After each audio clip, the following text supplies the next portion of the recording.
KRFX HD2 Denver. KHOW Denver. This is 630 KHOW, Denver's talk station, an iHeartRadio station. Guaranteed human. All right, we're back. She's doing extra duty here early from the right side of Hollywood. Deborah Flora, the voice that you just heard. And let's start here. Barb Kirkmeyer for governor is going to be one of the candidates featured at this Colorado Gubernatorial Candidate Forum. I'll be in attendance, popcorn ready. It's being co-hosted by the Douglas County Citizenry, the Douglas County Republican Women, the Lincoln Club of Colorado, the Douglas County Young Republicans. This is a big deal. It is. You know, just backing this out a little bit because it's gotten a lot of life beyond the original intent. Oh, yeah. Having been a candidate and having done more forums than there were counties I was running for. There were 21 counties when I ran for CD4, and I must have done probably 25 forums. And I realized what is productive and what's not productive in our political process. And there was a group of citizens in Douglas County that thought, you know what, there's a better way to do it, to serve candidates, to give them an opportunity, to serve the citizens, to ask the real questions that have to do with the job you're auditioning for, or you're trying to get the job for. And so that's how this was birthed. And part of the thing about this particular forum for governor, we waited until after the assembly. So there's not 12 candidates sitting up there and everybody gets 1 minute to answer a really complex question like, how do you feel about the war in Ukraine? 1 minute answer. That doesn't serve anyone. So we waited until afterwards. And I'm here because I'm not for one candidate or against one candidate. I stay neutral publicly. And the reason why is because we run a nonprofit. We want to provide a service, particularly to candidates. So the reason why I'm here to talk about it is because there's also been a false narrative how this happened. I know good protocol and I know bad protocol. The candidates that were invited for this forum that is hosted by 4 of the largest organizations. Let's be clear. This isn't just some small little forum that, is not going to be well attended. It is 4 large organizations, Douglas County being one of the largest conservative counties in the state, with Lincoln Club of Colorado, which is a statewide organization. And we did this and let the candidates know 2 months in advance to save the date. We told every single candidate, this is the date, May 6th. It was set over 2 months ago. Most of them held that date. And we said, you will be in and participating if you are on the ballot to serve everyone. That includes the Victor Marks campaign. We heard back from every single candidate right away, respectfully, except for the Victor Marks campaign. And we kept putting it out there, reaching out to each candidate. And before we announced it, by the way, we did not announce it until last Monday after the assembly. And you have to start advertising it at that point in time. Want to set the record straight. We sent the graphic that said who is confirmed and who is invited to everyone, including Victor Marks's campaign, on Monday prior to posting it. Still didn't hear anything. And it is standard operating procedure, by the way. Ryan, there is no gotcha here. It said invited. Because, by the way, had we put that graphic out and it hadn't said invited, it would have looked like we hadn't even invited Victor Marks. We still hope he decides to join us. He is welcome to join this forum, which will be about the actual job of being governor. And then we had to put out that he finally declined. And I can give you the reason for that, but I want to get you to comment on this. I got to set this up because Kirkmeyer, it's an interesting post on X. She says, day 197, Victor, no show Marks. Still won't debate or attend forums. He says my record doesn't deliver, but won't show up to talk about it. I'll be at the May 6th forum in Douglas County, happy to walk through what I've delivered for Colorado's agricultural communities. He reposts this on X with the following comment, and he says this, quote, the comments are great. Thanks, Barb, for the invite, but doesn't a no-show mean you and Scott are center stage at the forums? Like he's doing them a favor. Put this a pin is in Victor that. Marks posting this? Yes, put a pin in that because this is following a pattern. He's doing them a favor. I'm not going to be there. You guys get the stage to yourselves. You should be thanking me. You should be thanking me. Again, I appreciate the invites, but our strategy seems to be working for us. 75 days left and all the noise will be quiet because the people of Colorado will decide. I'm resting in this, which brings me peace in my heart and soul. I appreciate you, ma'am. So there's that. And then there's also this from Roger Hudson, and I quote tweeted this. I want to have you address this point. It's important because apparently you got to dance to their tune or they're not going to come to the dance. Roger posts, it's not a Republican debate if a libertarian bent on defeating Republicans has been invited. Now, he's talking about Greg Lopez, who is not a libertarian. He's a Republican turned unaffiliated. But his point is, we're not participating because Greg Lopez is there. Here's the reason why I'm here, because like I said, I don't dive into these because I do believe just provide a platform. And we founded this organization, many of us, because it's important to let the citizens make an informed decision without weighting it on one side or the other, which happens too much. Mm-hmm. But the fact is this. When the Victor Marx campaign declined, they said it was solely for one reason. They did not mention the schedule, no scheduling conflict. They did not mention who was participating. They knew Greg Lopez was going to be a part of it because this is a constitutionally conservative forum that we are having. So citizens can be educated. We believe more information is better, not less information. So hear from everyone who's a constitutional candidate. And they said the only reason why they were declining was solely because, quote, forums are not a part of their plan. Here's the part that I want to address.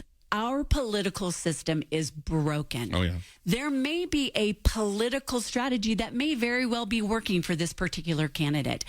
But is it serving our civic process? And by the way, I actually think it doesn't serve any candidates to not have been tried in the field a little bit before the primary. Because when I was running, by the way... And you ran for both Senate and House. Yeah, and Senate and House, yes.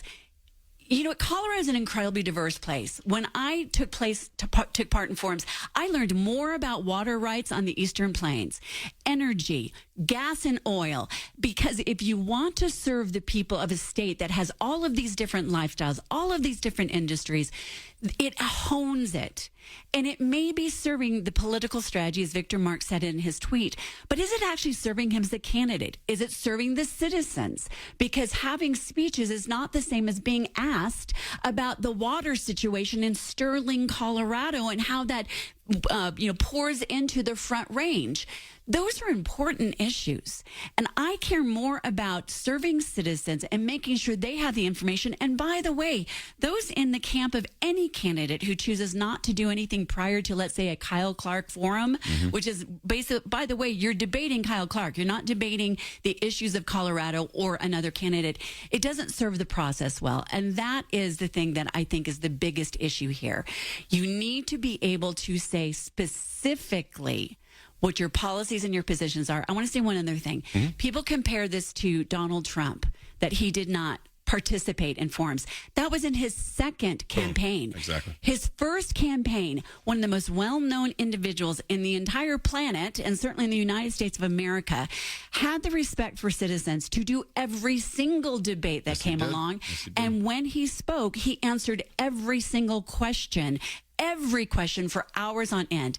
And by the way, the other thing he did is he put out very specific policies. When he ran the first time, he even put out a very specific list of the Supreme Court justices he would nominate, a list of them. That's serving the citizens. She is Deborah Flora, and she will be participating as a co-moderator with Mandy Connell in this event. I encourage everybody to attend. I will be there, again, with my popcorn, just taking it all in. That's coming up on Wednesday, May 6th, and it'll be taking place at the North Star Academy on Keystone Boulevard in Parker. This is big. I mean, the fact that they would try to poo-poo it and it's not a big enough event. I've heard rumors and reports out there that they need at least 2,000 plus people in an event even to consider it. But let's just, I'm going to get back to you in a second, but this is very important on the Roger Hudson point about Greg Lopez. Let's just walk through that, okay? And assume that's the reason why they're not doing it. Even though he's not a libertarian, that's fake news by Roger. But I said this in X. I said, based on this backwards logic, apparently Victor Marx is not going to debate Democrats like Phil Weiser or Michael Bennett, bent on defeating Republicans if they've been invited.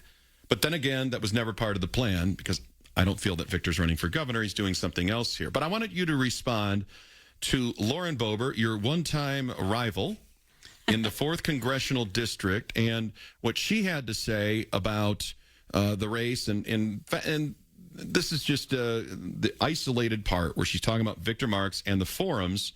And I want to give you a chance to respond. This will be our final point before we go to break. I believe that Victor Marx has the momentum to do exactly that. Folks gripe because he hasn't attended every every forum and debate or whatever it is that everybody's doing. I mean, we have 64 counties in Colorado, and everyone has their own forum, their own get-together, and their own meet and greet. And then a candidate gets to go and show up for 1 to 2 minutes to speak at a time. And you can't have a thoughtful discussion that way. It is extremely difficult, especially when there's almost 20 candidates in the race. We're down to 3 Republicans on the ballot for our gubernatorial race. We will see real debates, but I don't think every single one of them is necessary. Victor Marx is going from city to city and filling up venues everywhere he goes, standing room only, hundreds, thousands of people showing up to hear this message. And that's the momentum that we need to take Colorado back. Our governor's seat is open. So your response to that? Yeah, it's interesting because when I ran against Lauren and she won, we together did probably about 25 forums. 25. And there is a difference. And I think that's too many. I actually do. That's why we, yeah, but that's why we combined this event with 3 other large organizations. The reality is there's a difference between doing every single one and doing one. Also, this is why we waited until after the assembly. I don't think it's productive to have 12 people up on the stage. We're talking about 4. And it is important. There may be a strategy. This is the difference, by the way, between politics and about civic service. Right. Politically, it may be wise to never have an actual dialogue with other candidates on a stage and only do forums or events where you are speaking to the crowd but not taking questions. That may be a good political strategy. It doesn't serve the actual purpose, which is to elect someone who understands deeply the issues of Colorado. We're hiring someone to be the CEO of our state, and it is important for the citizens to know what are your specific policies when it comes to water, to energy, to commerce, to infrastructure, to safety and security, to the border. So it is disingenuous to say you can't do every single one with 12 candidates and say, I will not do one with 4 large organizations and 2 other or 3 other candidates. Scoreboard, he has not done a single forum. Deborah, not one. Not that I'm aware of it. Not that I'm aware. Not that's happened. And by the way, when I was a candidate, I did both the one at the Centennial Institute and the one on Channel 9 News. The audiences there are about, maybe like 75 people for the Centennial Institute, small forum usually. Maybe it'll be bigger here. Right. The one for Kyle Clark, there's like 12 people. And then it's aired. But the reality is this.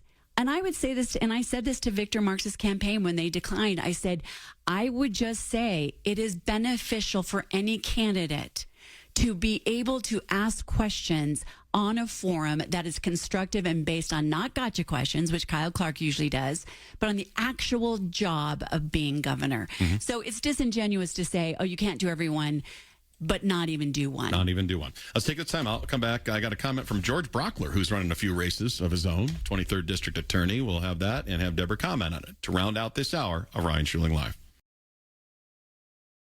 This from G. Brock, as I call him affectionately, George Brockler, 23rd District Attorney. He's running some races. That'd be one of them. 18th District, that's another one. By the way. Attorney General, that wasn't successful, but not his fault. Not his fault. Anyway, he says this about the Marx campaign. He says, quote, for any candidate for elected office who blows off these grassroots groups and the many forums that Republican activists attend, I'd like them to finish the sentence. Quote, the Republicans will still support me and work hard for my election because ...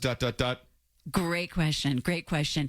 I think it's a strategy. It's a political strategy. I've got to be honest, Ryan. That's what I hate about politics. Well, yeah. It's not necessarily what's best for even the candidate. Because, by the way, the candidate, if they are hired for the job, goes on and actually governs an entire state. They benefit from actually attending these groups and respectfully sharing their specific policies, not an overarching view, a specific policy. But it also does not serve the citizens. The citizens have a right not to hear you at every single little tiny thing, although there is no part of Colorado that does not deserve great respect. Like Huerfano County or something. Yeah, Bent County, southeast Colorado, salt of the earth sort of people. So, but here's the bottom line. what's overlooked is this is all volunteer led as a service to candidates, as a service to citizens. And I invite everybody listening, attend this forum. It is going to be May 6th. It's going to be at North Star Academy in Parker. It is hosted by Douglas County Citizenry, Douglas County Republican Women, Douglas County Young Republicans. Let's get those folks involved. Yes. Thank you very much. Yep. And Lincoln Club of Colorado, the largest single Colorado Republican organization. And it's going to be a great service. And thank you to the candidates. I have great respect for anyone who steps into the arena, Victor Marks included. But thank you for the candidates, Barb Kirkmeyer, Scott Bonhams, Greg Lopez, who all agreed to be there. We still invite Victor Marks to join us. That invitation is out there. Cool. And we invite everyone to join us Wednesday, May 6th. So that, here's the bottom line.